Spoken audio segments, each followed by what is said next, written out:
Përshëndetje, unë jam Angel Shkira dhe së bashku të bëjmë rubrikën People in Life. Po kush janë njerëzit në jetë? Ata njerëz të cilët ndoshta nuk janë vipa, nuk janë famshëm, nuk i kërkojnë autografe, por realisht profesioni i tyre është shumë i rëndësishëm. Është më i rëndësishëm sa vetë ata. Dhe në fakt sot kam zgjedhur një personazh shumë interesant, Arbra Hajdari. Është një djalë i ri, vetëm 22 vjeç, por është bërë mjaft i famshëm së fundmi. Jo ai personalisht, por nisma e tij.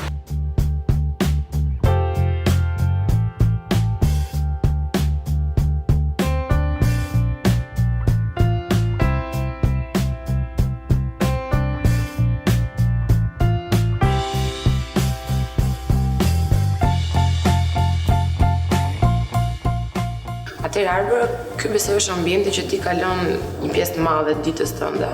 Zakonisht nga ora 9 të mëngjesit deri në orën 1-2. Pra ti çosh në 9. Unë çon në orën 7 saktë, po. Në fakt Arbër, ti që në fillimet e tua, që në gjimnaz, mund të themi, ke filluar të merresh me aktivitete jashtëshkollore të tipit antarësime Unë në parti.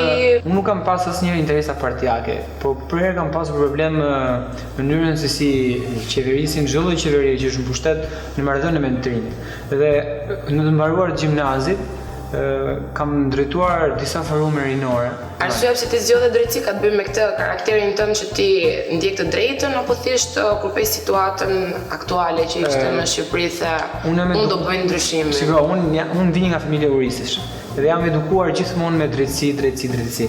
Ama drejtësia është e vetmja lëndë ose është e vetmja fush ku mund të kesh ndikim në çdo lloj institucioni, në jetën e përditshme, në marrëdhënien në shoqërisë me një person ku ti mendon se po të bëhet një padrejtësi etj. Pra, duke studiuar drejtësinë, arrin të kuptosh me vërtetë se ku janë problemet, të gjesh zgjidhjet për ato probleme në çdo lloj fushe. Ti ke filluar shumë herët që të i ke hyrë punës, pra me një zyrë tënde, merresh me çështje, besoj. Mbas mbaroj mësimin, shkoj në studi ligjore. Aty përgatis dosje për një avokat saktuar, pasi ligji nuk lejon që unë të jem avokat pa mbaruar shkollën, por ligji lejon që ti jesh asistent avokat.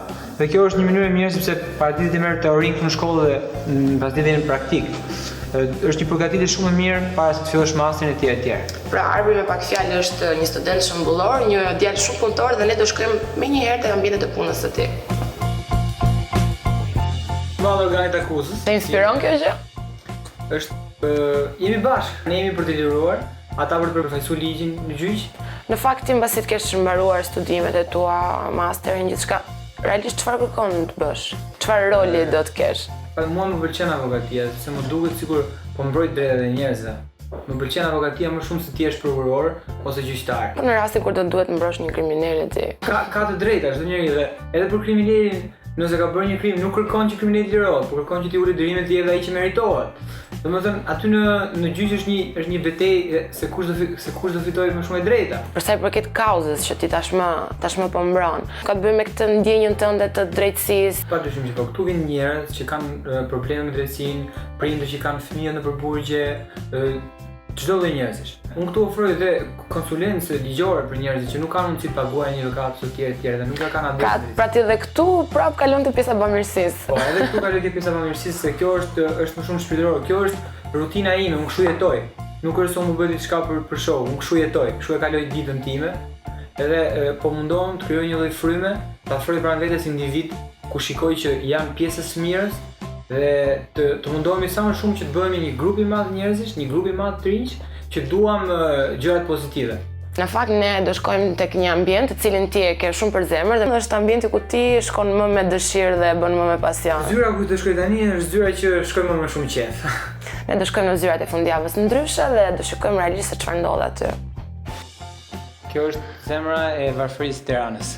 Këtu banon popullacion më i madh që ka nevojë të ndihmon. Është njësia bashkiake numër 4. Dhe zyrat janë një akt bamirësie nga njerëzit të cilët kanë mësuar më shumë për fondacionin. Edhe zyra është nga një individ që ka dashur të kontribuojë të si. Ty si të lindi, nga kush të lindi kjo dëshirë? Faktikisht ka qenë një ditë Bajrami, edhe unë vendosa ta bëj ndryshe, vendosa të marr ca ushqime dhe erdha këtu për këtë zonë, tek bregu i Lumit. Edhe kalova një drejt të këndshme me 12 jetim aty. Pastaj po i tregoja miqit mi që ora po merren me këtë gjë dhe i pëlqeu. Njëri prej tyre të cilët punon me mua sot, i pëlqeu kjo ide dhe tha, po sikur ta bëjmë çdo fundjavë. Dhe filloi të bëj çdo fundjavë. Ne jemi mësuar tani me këto shoqatat, me këto fondacione që na jepni lek, t'ja çojmë atyre, na jepni ndihmë dhe realisht ne gjithmonë mendojmë ata i vjedhin, kupton? Ne kemi një parim që ne nuk marrim lek nga njerëzit, ne marrim vetëm ushqime, sepse për ne nuk kanë vlerë lekët, kanë vlerë ushqimet. Dhe duam që me vërtet individi që do të kontribuojë të harxojë edhe ai pak kohë për njerëzit nevojë, nëse nuk ka mundësi të vi me ne. Mendoj se do vazhdoj po në të njëjtën situatë, po me të njëjtën formulë kjo. Kjo nuk është zgjidhja, por kjo është fillimi i zgjidhjes. Mua më mjafton që njerëzit kanë filluar të mendojnë për një zgjidhje, se si do funksionojë me njerëzit. Sensibilizohen. Sensibilizimi. Unë jam shumë i lumtur faktikisht që jemi po në këtë zonë, sepse të gjithë njerëzit tu nuk janë mirë nga ana ekonomike, por janë shumë bujar. Ndajnë me ty edhe një pjatë që e kanë. Në fakt kjo është një virtyt shumë i madh i njerëzve të mirë, po që s'kan mundësi, po ata kanë zemrën shumë më të madhe. Më solli një lule, se nuk kishte asgjë për mësia. Sa gjë e Një lule nga ajo e veta. Këtë familje ka nevojë edhe për vëmendje, të cilën ti me sa duket ja ke dhënë totalisht 100%, i dedikuar fundjavën tënde atyre. Raste në fillimet tona që nuk kemi çuar ushqime, se s'kemi pasur mundësi të çojmë ushqime. Edhe kemi shku, kemi bërë muhabet, kemi luajtur futboll me kalamajt aty dhe jemi kënaq.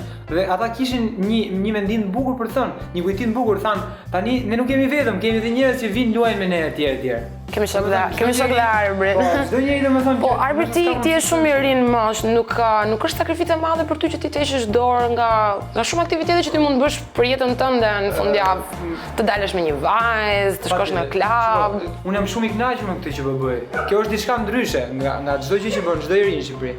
Edhe është më e mirë se sa të shpenzosh para nëpër klube, është më produktive dhe arrin të marrësh vetë vlerën e paras. Vetëm me bamirësi arrin të kuptosh se çfarë vlere ka para dhe çfarë vlere kanë gjërat që ti ke.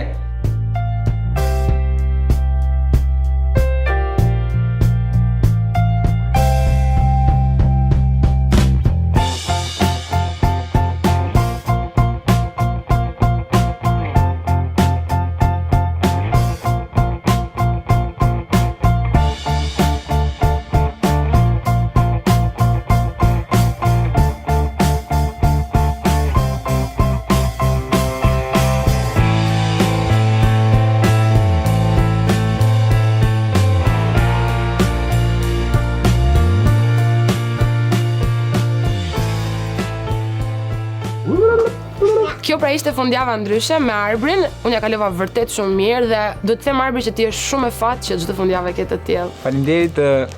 Faleminderit juve që jeni bashkuar fundjavës ndryshe. Unë shpresoj që gjithë marrin shembullin e Enxhit dhe stafit të saj që i bashkohen fundjava ndryshe. Unë që gjithë marrin shembullin tënd faktikisht, edhe të bëj sa më shumë bamirësi dhe sa më shumë punë vullnetare si ty. Ashtu mendoj edhe unë dhe mezi presim njerëzit që të vinë që të shoqërojnë në. Dhe njerëzit mos harrojnë që bamirësia nuk varfëron. Kjo ishte rubrika jonë për sot, shihemi javën që vjen. Beni paçi!